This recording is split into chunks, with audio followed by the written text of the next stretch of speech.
আগারগাঁওয়ে জাতীয় চক্ষু বিজ্ঞান ইনস্টিটিউট ও হাসপাতাল। চোখ সংক্রান্ত প্রায় সব ধরনের চিকিৎসা হয় এখানে। প্রতিদিন প্রায় 2,500 থেকে 3,000 রোগী বহির্বিভাগে চিকিৎসা সেবা গ্রহণ করেন।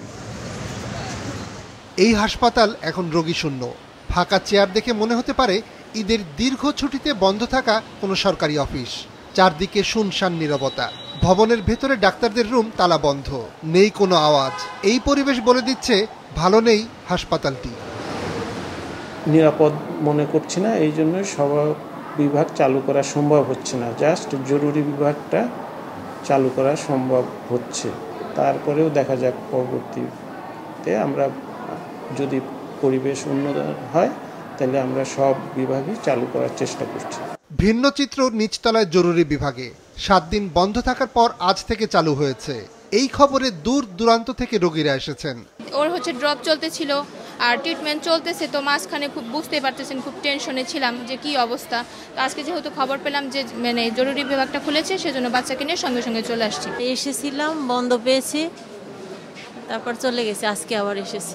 গত আগস্ট থেকে হাসপাতালে অবস্থান নেওয়া 44 জন জুলাই যোদ্ধাদের চিকিৎসা চলছে।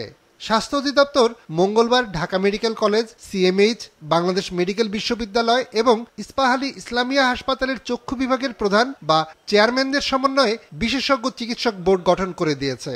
তারা বুধবার সকাল থেকে আন্দোলনে আহতদের পরীক্ষা করছেন। এই ডাক্তাররাই সিদ্ধান্ত নেবেন হাসপাতালে ভর্তি রেখে কার চিকিৎসা দরকার, কাকে উন্নত চিকিৎসার জন্য বিদেশে পাঠাতে হবে, আর কে কে ছাড়পত্র নিয়ে বাড়ি চলে যাবে। আমরা অ্যাকচুয়ালি আজকে আসছি যে আসলে এই আহত যে ছাত্ররা এখানে আছে ওদের আসলে চোখের কি অবস্থা সেটা আমরা একটু দেখে তারপর আমরা মন্ত্রণালয় অধিদপ্তরে একটা রিপোর্ট করবো যে ওদের কি করা যায় ভবিষ্যতে। সুচিকিৎসা পাচ্ছেন না এমন অভিযোগ এনে 1 সপ্তাহ আগে হাসপাতালের চিকিৎসক, নার্স, কর্মীদের উপর জুলাই আন্দোলনের আহতরা হামলা করে।